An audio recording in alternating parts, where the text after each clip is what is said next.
So a lot of people ask me, Harley, I've got a 20 kilo backpack on my back and it's amazing.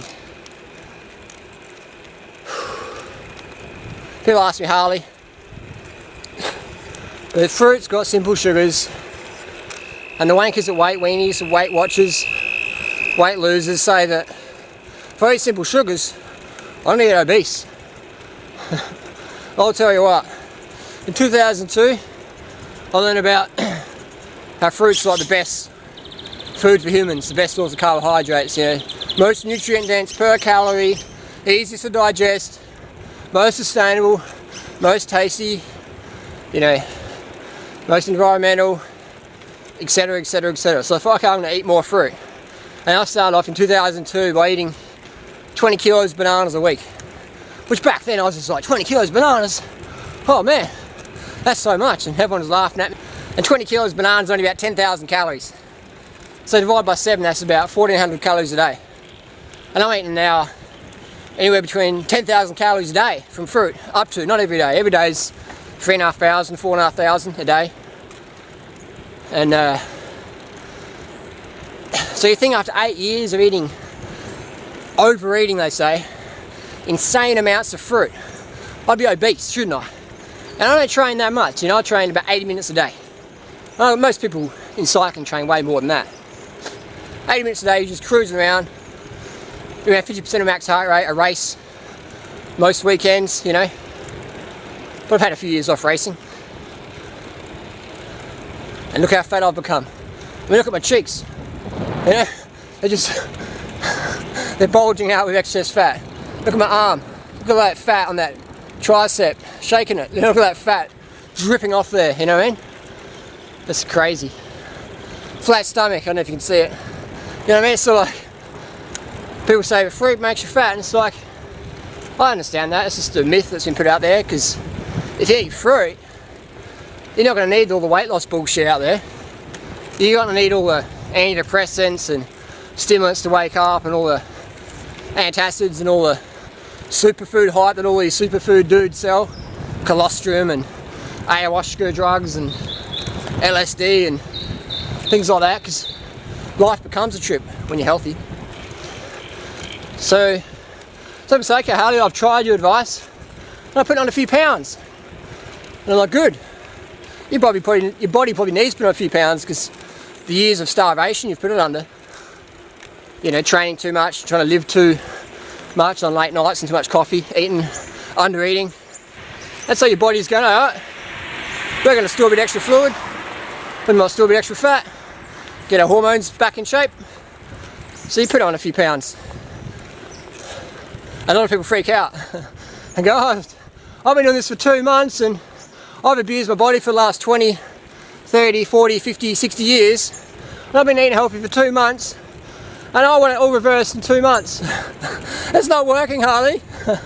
I'm like, 2 months, man, are you serious?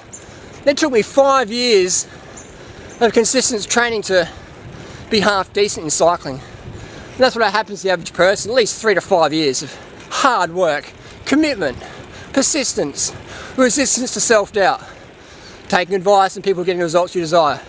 It takes effort. So 2 months is great, it's a great start. I'm not putting that down. 2 years is a great start. But once you've been doing it for 5, 10 years, so they say, the results start to show. They start to compound. Just like investing on the stock market. You know what I mean? You've been investing for a long time, you get results. I talk to my bodybuilder friends, and all of them have been training for over a decade. You know what I mean? And they say, Harley, we get people in the gym want to buy drugs off us to look like us. And they forget that we've been training for a decade.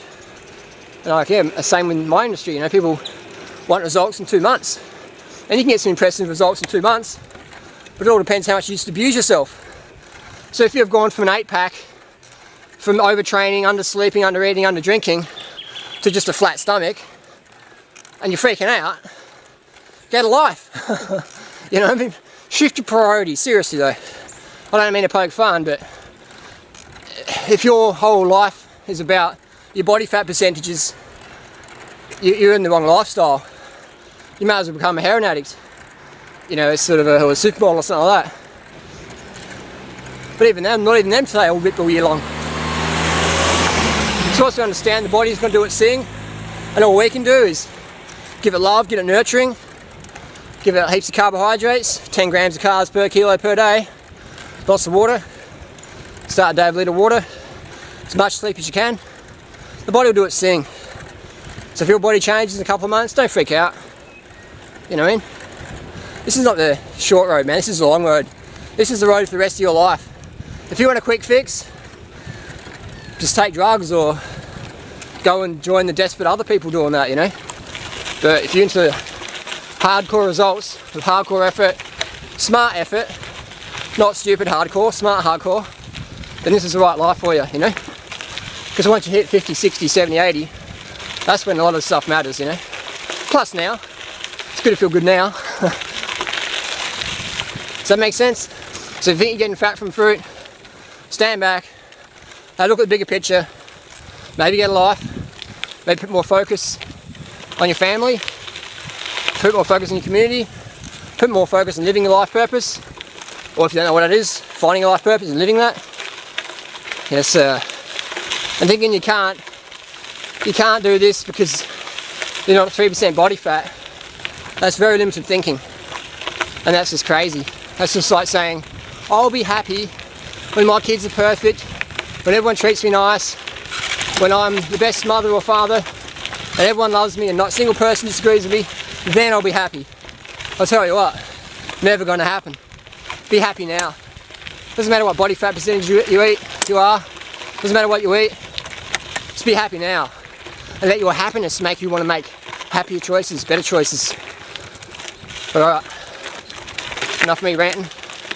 So does that make sense? Be patient, man. Like these trees behind me, this farmer's just converted to organic, right? Just this year. And he's going to have some really, really low seasons, the other farmers tell him. And that's expected, you know what I mean? These trees are used to heaps of chemicals and stuff like that. So he's going to give up in the first year and go, oh my god, this hasn't happened. No, it's going to take him at least a few years for his plants, his trees to get healthy again and start producing really good quality, tasty fruit. In the meantime, he's going to have to deal with some lows. So use this as an analogy, you know, pretend you're a fruit farmer. If you go organic, man, if you go healthy, if you go fruit, you might have some ups and downs at the start, but slowly the ups and downs become more ups, you know what I mean? So be patient and just learn about basic human physiology. Learn that you can't be ripped all year round. Learn that there's a 10-15% up and down. And if you've really thrashed yourself in your past lifestyle habits, you're going to have to pay, man. You're going to be paying now. And it's not going to be the fruits problem. It's not going to be bananas or dates or whatever. You know, you're going to be paying for your past lifestyle abuses. And hey, a few pounds, man, who cares? You know, you've got a body, you're alive. You can choose to eat healthy. That's the most important thing. Yeah, the mirror doesn't mean shit, man. The mirror does not mean shit. You know, a few seconds or a few minutes running or cycling or a few kilos lifting, or it doesn't mean anything in the bigger picture, man. What matters is your happiness. You know, how good a person you are to your family, yourself, those around you. That's what really matters. You know, so put the focus on that, and all of a sudden your body will take care of itself, and you'll be fit and healthy, lean and strong. That's what it's about. Fit, healthy, lean, strong, happy, sane. Get it? Do it. So does that make sense? Makes sense. What we find, what I've seen all the time, is athletes that have a break actually come back stronger, smarter, and have more fun than ever before, versus athletes that keep pushing and pushing until they just snap, and most of them just go, oh, what's the point? I'll just sit around and get fat, and who cares about anything? You know, just tried so hard, didn't work. It's like trying to drive your car at 200 kilometers an hour with no hands and just trying to meditate around the city. And when you have a crash, you go, oh, I tried real hard and I was all spiritual and disciplined, didn't work. None of this really matters. You know, it's about being smart, not about being silly.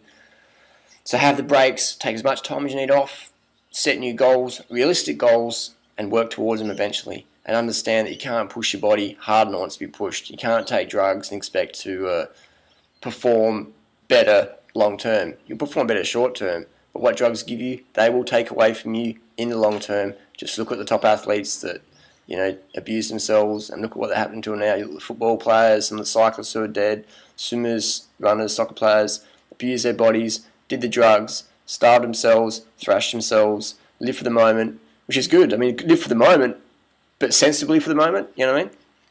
With a bit of sanity. And being carved up helps you decide what's sane and what's insane. So does that make sense? Nourish yourself above all, be good to yourself, have more fun that way, and you'll often set personal bests like you've never fought. Not just personal bests in sport, but personal bests in life, personal bests in relationships, personal bests in fun, drug-free fun, and I can assure you that is how it works.